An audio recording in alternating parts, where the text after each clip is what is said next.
Assalamualaikum warahmatullahi wabarakatuh. Kembali lagi di channel Portal Dimensi dan tentunya masih bersama saya Kang Slamet di sini. Kali ini Kang Slamet akan menceritakan sebuah kisah mistis pendakian yang berjudul Temani Adikku Meski Aku Tidak Dapat Melihatmu. Cerita ini ditulis oleh Vidi Muhammad. Kisah ini dialami oleh Yuli dan Andi yang ditolong oleh arwah almarhum Hanafi, pendaki yang meninggal di Gunung Semeru tahun 2009 lalu. Jika mereka tidak bertemu dengan almarhum Hanafi, mungkin mereka tidak akan bisa pulang dari Gunung Semeru. Dan sebelum kita masuk ke ceritanya, buat kalian yang belum subscribe channel ini, tekan tombol subscribe-nya terlebih dahulu dan tekan tombol notifikasinya agar kalian tidak ketinggalan cerita terbaru dari Portal Dimensi. Gak usah berlama-lama lagi, langsung saja kita masuk ceritanya. Temani adikku meski aku tidak dapat melihatmu.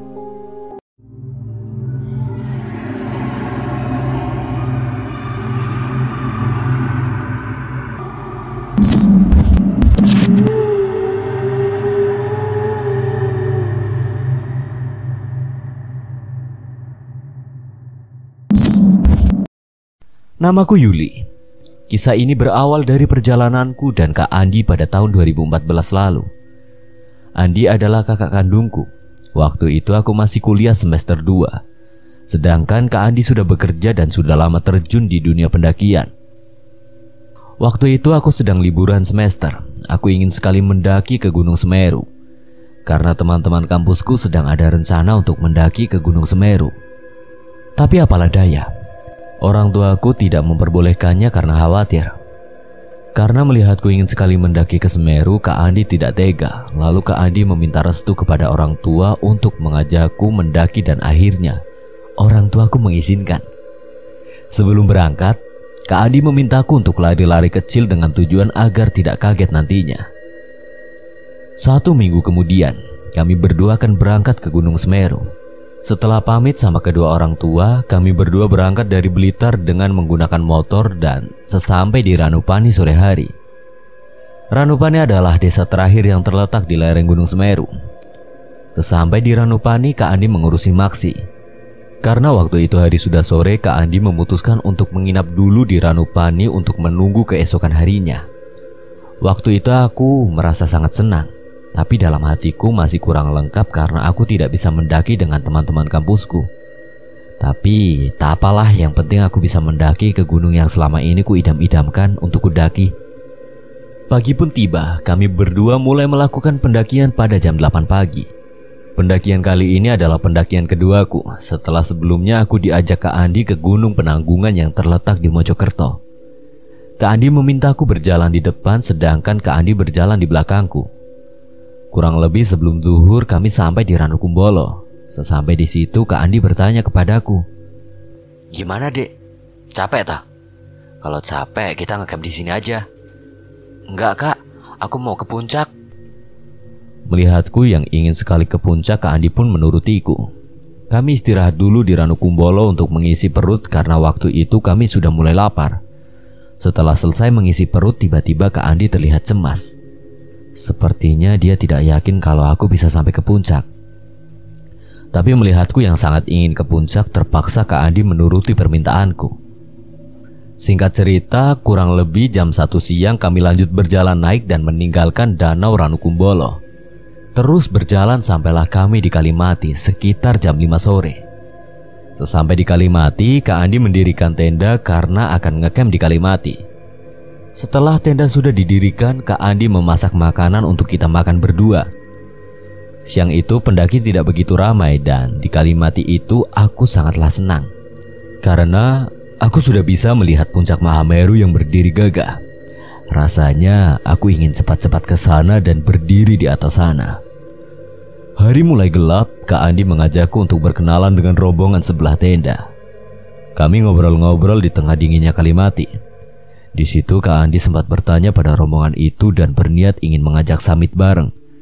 Tapi rombongan itu tidak ada rencana untuk summit, hanya di camp Kalimati saja.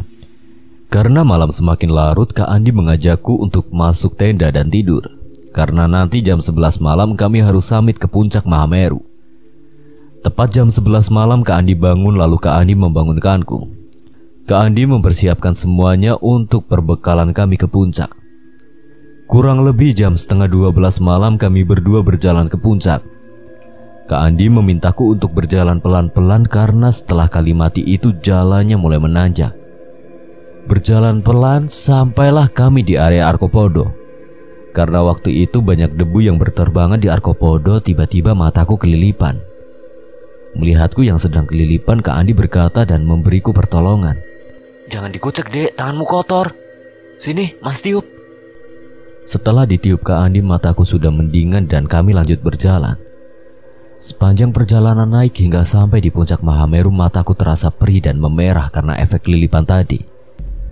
Pagi itu kami sampai di puncak Mahameru kurang lebih jam setengah 6 pagi. Aku merasa sangatlah senang karena bisa berdiri di puncak Mahameru, puncak tertinggi Jawa. Saking senangnya aku tidak menghiraukan keadaan mataku. Karena melihat mataku yang memerah, Kak Andi bertanya, "Dek, mata kamu masih merah? Sakit toh?" "Enggak, Kak, cuma perih kena debu tadi." Waktu menunjukkan pukul setengah 8 pagi. Kak Andi mengajakku untuk segera turun karena kata Kak Andi kalau lebih dari jam 10 biasanya asap pedus gembel dari Kawah Jonggring Saloka akan mengarah ke puncak. Berjalan turun, Kak Andi tetap berjalan di belakangku hingga sampailah kami di Cemoro Tunggal. Karena waktu itu angin lumayan kenceng, aku kelilipan lagi. Aku mengucek mataku, melihatku sedang mengucek mata, Kak Andi mencoba meniup. Tapi mataku masih terasa mengganjal, lalu Kak Andi memintaku untuk membasuhnya dengan air. Aku membasuh mataku dengan air mineral sambil menunduk. Setelah selesai membasuhnya, aku kembali melihat ke depan. Seketika aku menghadap ke depan, tiba-tiba aku melihat ada cahaya kuning keemasan yang menyilaukan mataku. Cahaya itu berasal dari bawah dari arah jalur turun dan cahaya itu cuma sekejap tapi sangat menyilaukan mataku. Nah, mulai dari sini mata batinku tiba-tiba terbuka dan apa yang belum pernah kulihat sebelumnya kali ini terlihat semua, termasuk makhluk tak kasat mata. Tidak lama kemudian mataku sudah tidak terasa perih lagi dan kami lanjut turun. Ketika akan sampai di area Arkopodo, tiba-tiba aku melihat ada cahaya kuning keemasan lagi di bawah di sela-sela pepohonan. Tapi kali ini cahaya itu tidak menyilaukan dan terlihat sedikit redup. Melihat itu aku bilang pada Kak Andi, "Kak, itu cahaya apa ya? Kok terang banget?" "Cahaya apa, Dek? Cahaya matahari mungkin?" Lalu aku mengabaikan cahaya itu dan percaya sama Kak Andi. Singkat cerita, sampailah kami di Arkopodo. Di situ aku melihat ada dua buah arca yang sama persis, tapi ukurannya berbeda, yang satu kecil dan yang satu besar. Aku tidak begitu meresponnya karena aku berpikir Kak Andi juga melihat arca itu, tapi ternyata waktu itu Kak Andi tidak melihatnya. Kami berdua terus berjalan dan tidak jauh setelah kami meninggalkan Arkopodo, tiba-tiba aku mendengar ada suara air mengalir yang sangat deras, seperti air sungai. Mendengar itu aku bertanya lagi ke Kak Andi, "Kak, kok kayak ada suara air sungai? Memang di sini ada sungai toh?" "Di gunung mana ada sungai, Dek? Mungkin suara angin kali." "Enggak, Kak. Ini loh suara air sungai." Jawabku sambil meyakinkan Kak Andi kalau itu memang benar-benar suara air sungai. Kak Andi merasa ada yang berbeda dengan aku. Lalu Kak Andi bilang kepadaku, "Dek, udah ya. Mulai sekarang kalau dengar atau melihat sesuatu yang gak logis jangan diomongin." Aku mengiyakan kata-kata Kak Andi kemudian lanjut berjalan turun. Ketika berjalan turun, aku berpapasan dengan banyak pendaki yang sedang naik. Lalu aku berkata dalam hati, "Udah siang kok baru naik ya?" Anehnya wajah dari para pendaki itu tidak seperti manusia normal, dan mereka terlihat sangat pucat. Tapi aku mengabaikannya dan mengira itu memang orang yang sedang naik untuk camp di Arkopodo. Tidak lama setelah itu, ketika hampir sampai di Kalimati, tiba-tiba aku syok dan pingsan karena aku melihat di Kalimati tenggelam oleh air. Melihat aku pingsan, Kak Andi kaget. Lalu Kak Andi meraih badanku dan menyandarkan kepalaku di pangkuannya sambil sesekali menepuki pipiku. Kak Andi mengira aku pingsan karena kecapean. Lalu Kak Andi mengeluarkan minyak kayu putih yang ada di tasnya dan dioleskan di bagian bawah hidungku, dan tidak lama kemudian aku sadar. Lalu Kak Andi bertanya, "Capek toh, Dek? Kalau capek istirahat dulu aja gak apa-apa." Aku tidak menjawab pertanyaan Kak Andi, tapi malah bergegas duduk dan melihat arah air yang tadi kulihat. Tapi air itu tidak ada. Aku mengira itu adalah halusinasiku saja. Karena aku tadi tidak menjawab, Kak Andi bertanya lagi. "Dek, kamu gak apa-apa?" "Gak apa-apa, Kak. Aku udah gak capek kok," jawabku sambil menutupi apa yang aku lihat waktu itu. Lalu Kak Andi mengajakku untuk segera turun agar bisa beristirahat lebih tenang di tenda. Tidak lama kami berjalan. Ketika kami akan sampai di Kalimati, tiba-tiba dalam pandanganku turun kabut tebal dan menyelimutiku. Aku menganggap wajar karena di gunung cuaca memang tidak bisa ditebak. Aku tetap berjalan di depan dan Kak Andi di belakang. Hingga sampai di tenda. Karena capek, Kak Andi memutuskan untuk istirahat dulu di tenda dan berencana kembali turun nanti sekitar habis duhur. Kak Andi tertidur di dalam tenda, tapi aku tidak bisa tidur. Aku kepikiran tentang apa yang aku lihat sebelum pingsan tadi. Kemudian aku merasa ingin keluar tenda untuk mencari angin. Aku pun keluar dan duduk di depan tenda, dan dalam pandanganku itu masih berkabut. Tak dirasa di depan tenda aku melamun. Ketika sedang duduk melamun, tiba-tiba aku didatangi seorang pendaki pria yang berjalan dari belakang tendaku dan menepuk pundakku sambil berkata, "Mbak, jangan melamun, gak baik." Aku kaget dan spontan menoleh ke arahnya. Akhirnya kami berdua saling mengobrol dan berkenalan. Ternyata pria itu bernama Hanafi. Setelah selesai mengobrol dan berkenalan, pendaki pria itu pamit pergi. Aku pun masuk tenda dan tidur di sebelah Kak Andi. Ketika aku sedang nyenyak tidur, tiba-tiba Kak Andi membangunkanku. "Dek, ayo cepetan bangun, kita kesorean." Setelah aku bangun, Kak Andi membereskan tendanya dan packing peralatan. Ketika Kak Andi sedang sibuk packing peralatan, tiba-tiba aku mendengar ada orang yang memanggilku dari hutan, dari arah jalur yang menuju ke puncak. Tanpa disadari aku berjalan ke arah puncak. Kak Andi tidak tahu waktu itu. Tahu-tahu aku sudah berjalan jauh meninggalkannya. Kemudian aku mendengar Kak Andi berteriak memanggilku, tapi aku tidak merespon. Aku hanya fokus mendengarkan suara orang yang sedang memanggilku di atas. Ketika aku sedang berjalan ke arah puncak, tiba-tiba aku dihadang oleh pendaki yang tadi bertemu di depan tenda. Pria itu berkata kepadaku, "Mbak, jalannya bukan ke sini." Lalu pendaki pria itu memintaku untuk berjalan kembali. Ketika aku akan berjalan kembali, Kak Andi yang tadi memanggilku ternyata juga mengejarku. Ketika Kak Andi sampai di tempatku, Kak Andi bertanya sambil memegang tanganku, "Kamu mau kemana, Dek? Tadi ada yang panggil-panggil aku di atas, Kak." Kak Andi terlihat gugup, lalu Kak Andi mengajakku untuk segera turun. Setelah selesai mengobrol dengan Kak Andi, aku pun mencari sosok pendaki pria yang tadi menghadangku, tapi sudah tidak ada, entah kemana perginya. Setelah itu kami bergegas turun. Posisi kami masih sama. Kak Andi berjalan di belakangku. Di dalam pandanganku selama perjalanan turun itu masih penuh kabut. Ketika sampai area Jambangan, hari sudah mulai gelap. Dan di situ tiba-tiba aku melihat banyak rumah tapi terlihat samar. Karena waktu itu dalam pandanganku penuh kabut. Melihat ini aku penasaran. Karena kemarin pas naik tidak ada rumah sama sekali. Tapi sekarang ada. Lalu ada salah satu penghuni rumah di situ melambaikan tangan seolah mengajakku untuk mampir ke rumahnya. Tidak dirasa aku pun berbelok dan berjalan ke arah rumah orang itu. Lalu tiba-tiba Kak Andi menarik tanganku sambil berkata, "Dek, kamu mau kemana?" Tapi aku tidak mendengarkan kata-kata Kak Andi dan tatapanku kosong. Kak Andi memutarbalikan badanku ke arahnya sambil berkata, "Dek, lihat Kak Andi di sini." Aku menatap Kak Andi dengan tatapan kosong, lalu Kak Andi menepuk pipiku hingga akhirnya aku tersadar. Ketika aku tersadar, aku menoleh ke arahnya lagi dan ke arah rumah yang kulihat. Tapi seketika itu rumahnya menghilang. Melihatku yang sudah merespon, Kak Andi bilang, "Dek, lihat Kak Andi, jangan kebanyakan ngelamun." Di sini Kak Andi semakin merasa kalau ada sesuatu yang terjadi padaku. Lalu Kak Andi mengajakku untuk cepat-cepat berjalan turun dengan tujuan agar segera sampai di Ranukumbolo dan bisa bertemu dengan pendaki lainnya. Lanjut berjalan, Kak Andi menggandeng tanganku sepanjang jalan karena takut terjadi apa-apa lagi padaku. Hari sudah mulai gelap dan sampailah kami di area Cemoro Kandang. Sesampai di cemoro kandang, aku mendengar ada orang yang meminta tolong dari arah jurang.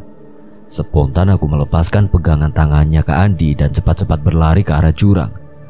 Melihat itu, Kak Andi juga bergegas lari mengejarku. Tapi larinya Kak Andi kalah cepat. Soalnya waktu itu Kak Andi sedang membawa beban carrier 85 liter. Ketika aku akan sampai di bibir jurang, tiba-tiba ada seseorang yang menyahut tanganku hingga aku terjatuh di bibir jurang. Ternyata yang menyahut tanganku itu adalah Hanafi, pendaki yang aku temui di kalimat itu. Lalu Hanafi berkata padaku, "Kenapa kamu ke situ? Itu adalah jurang. Tadi ada suara orang minta tolong di situ. Mulai sekarang abaikan semua suara yang kamu dengar." Tidak lama kemudian Kak Andi yang tadi mengejarku sampai di tempatku yang sedang terjatuh. Kak Andi melihatku sedang berbicara sendiri. Kemudian Kak Andi bertanya padaku, "Kamu ngomong sama siapa, Dek? Ini sama Mas Hanafi?" Jawabku sambil menunjuk ke arah Hanafi. Mendengar jawabanku, seketika itu bulu kuduk Kak Andi berdiri karena tidak melihat orang lain di situ kecuali aku. Dan Kak Andi sudah merasa kalau mata batinku terbuka. Kemudian Kak Andi merangkul tubuhku sambil menangis melihat keadaanku yang seperti ini. Kak Andi merangkulku sambil berucap, "Mas Hanafi, aku njaluk tulung ngancani mlakune dulurku. Senajan aku ora bisa ndeleng sampean kanthi mripat wuda." Yang artinya, "Mas Hanafi, aku minta tolong temenin perjalanan adikku, meskipun aku tidak bisa melihatmu dengan kasat mata." Lalu Kak Andi membangunkanku dan mengajakku berjalan lagi. Kali ini kami tidak berdua. Kami ditemani oleh pendaki pria itu sepanjang perjalanan. Tapi Kak Andi tidak bisa melihatnya.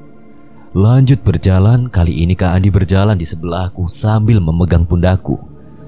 Sedangkan pendaki pria itu berjalan di depan kami. Sesampai di Oro-Oro Ombo, tiba-tiba aku dikejutkan dengan kedatangan seorang wanita berbaju kuning keemasan. Layaknya seorang dewi yang turun dari kayangan. Wanita itu terlihat terbang di atas sebelah kiriku. Melihat itu, langkah kakiku terhenti dan mataku tertuju ke arah wanita yang sedang terbang itu. Wanita itu terlihat terbang ke arah bawah, lalu pendaki pria itu menundukkan kepalaku sambil berkata, "Apa yang kamu lihat itu benar, tapi aku mohon abaikan." Aku hanya mengangguk. Kak Andi yang berada di sampingku hanya terdiam karena tidak melihat apa-apa. Setelah wanita itu tidak terlihat, aku melangkahkan kaki untuk lanjut berjalan, dan Kak Andi pun ikut berjalan. Sesampai di ujung tanjakan yang biasa orang menyebutnya adalah tanjakan cinta, aku didatangi oleh dua orang dayang yang membawa makanan berupa buah-buahan segar, seakan menyambut kedatangan kami. Melihat kedatangan dua orang dayang itu, aku melepaskan tangan Kak Andi yang tadi memegang pundakku dan aku akan mengambil makanan dari dua dayang tersebut. Tapi belum sampai aku memegang makanan itu, tiba-tiba Hanafi menepis tanganku sambil berkata, "Jangan diambil. Kalau kamu menerima makanan itu, kamu akan tinggal di sini dan tidak bisa pulang." Mendengar itu, aku memegang tangannya Kak Andi lagi dan mengabaikan dua dayang itu, kemudian berjalan turun. Sesampai di Ranukumbolo, tiba-tiba aku melihat banyak rumah di antara danau. Danau Ranukumbolo dikelilingi oleh rumah. Sampai di situ Kak Andi merasa lega karena sudah sampai di Ranukumbolo dan bisa bertemu dengan banyak orang. Lalu Kak Andi mendirikan tenda dan berniat bermalam di situ. Dia mendirikan tendanya di dekat tenda pendaki lain. Setelah tenda sudah berdiri, Kak Andi memintaku untuk masuk dan istirahat. Malam itu Kak Andi berencana untuk tidak tidur dengan menjagaku karena takut terjadi apa-apa lagi denganku, sambil sesekali menyebut nama Hanafi. Malam semakin larut karena udaranya yang sangat dingin. Kak Andi tertidur sambil duduk. Ketika Kak Andi tertidur, tiba-tiba aku terbangun karena mendengar seperti ada orang yang sedang memanggilku. Aku mengabaikan kakakku dan keluar tenda. Sesampai di luar tenda, aku melihat ada sebuah cahaya yang berwarna kuning keemasan, tepatnya di tengah danau Ranukumbolo. Cahaya itu terlihat banyak sekali dan tanpa disadari aku berjalan menuju ke bibir danau. Ternyata cahaya keemasan itu adalah sekumpulan ikan emas. Tapi tidak lama kemudian, ada salah satu dari cahaya itu yang semakin membesar hingga menyilaukan mataku. Di dalam cahaya itu kulihat ada sosok wanita yang mengenakan pakaian berwarna kuning keemasan, layaknya seorang ratu dan akan menghampiriku. Ketika wanita itu akan mendekat, tiba-tiba Hanafi datang dan menutupi pandanganku. Aku mendengar Hanafi sedang berbicara dengan wanita itu. Dewi, jangan bawa anak ini. Kalau Dewi menginginkan saudara, saya ikhlas menjadi penggantinya. Setelah kata-kata yang diucapkan Hanafi itu, cahaya kuning keemasan perlahan meredup dan menghilang. Lalu Hanafi menghampiriku dan berucap, kamu jangan khawatir, kamu akan pulang dengan selamat. Lalu Hanafi mengajakku untuk kembali ke tenda. Sesampainya di depan tenda, Hanafi mengatakan sesuatu untuk terakhir kalinya sebagai tanda pemisah antara kami berdua. Kalau ada waktu ke Semeru lagi, jangan lupa mampir ke tempatku dan doakan aku, ucap Hanafi sambil menuju ke arah belakang tendaku. Lalu Hanafi memintaku untuk memejamkan mata dan dia mengusap mataku. Setelah aku membuka mata, tiba-tiba Hanafi menghilang dari hadapanku. Aku pun masuk ke dalam tenda dan membangunkan Kak Andi yang waktu itu tertidur sambil duduk untuk menyuruhnya tidur dengan posisi nyaman. Sebelum tidur, aku merasa antara senang dan sedih. Senang karena aku sudah kembali di kehidupan normal, sedih karena aku harus berpisah dengan Hanafi yang sudah menemani perjalanan kami dan membantuku. Pagi pun tiba, kami berdua terbangun. Setelah terbangun, aku sudah tidak seperti kemarin. Aku merasa ceria. Lalu aku mengajak Kak Andi berjalan-jalan ke belakang tenda. Ternyata di situ kami melihat ada sebuah petilasan yang tertulis nama Muhammad Hanafi dari Jombang. Di situ aku berpikir ternyata sosok pria yang menolongku itu adalah orang yang pernah meninggal di sini. Melihat itu, Kak Andi juga kaget. Lalu Kak Andi mengajakku untuk duduk bersila di sebelah petilasan tersebut sambil membaca doa yang ditujukan ke Hanafi. Setelah selesai membaca doa, kami berpamitan dan meninggalkan petilasan itu. Kami berdua kembali ke tenda. Setelah sampai di tenda, Kak Andi masak kemudian makan. Waktu itu aku makan sangat lahap. Lalu Kak Andi mencoba memastikan keadaanku apakah sudah benar-benar normal. Dek, coba kamu lihat kanan kiri. Ada apa, Mas? Kamu melihat ada sesuatu nggak? Ada banyak orang pendaki. Memangnya kenapa? Jawabku sambil meyakinkan Kak Andi kalau aku sudah benar-benar normal. Dan Kak Andi pun yakin kalau aku sudah normal kembali. Setelah selesai makan, Kak Andi mengemasi barang-barangnya dan kami akan berjalan turun.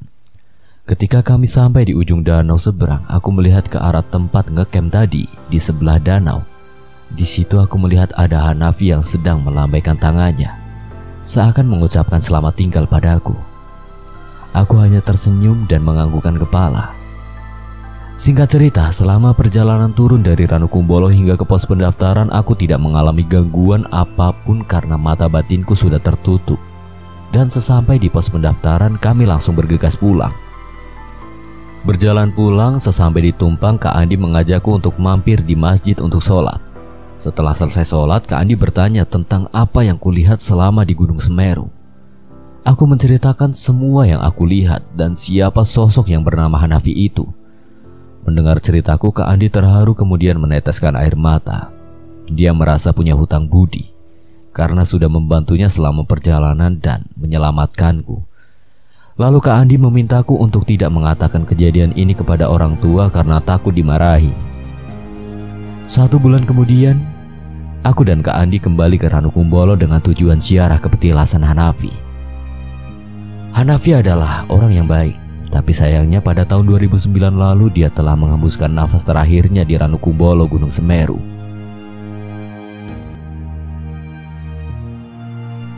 Sekian dan terima kasih buat Vidi Muhammad yang telah mengizinkan saya membawakan ceritanya. Apabila ada kesalahan atau kekurangan, saya memohon maaf sebesar-besarnya. Akhir kata, Kang Slamet pamit undur diri. Assalamualaikum warahmatullahi wabarakatuh. Sampai berjumpa lagi.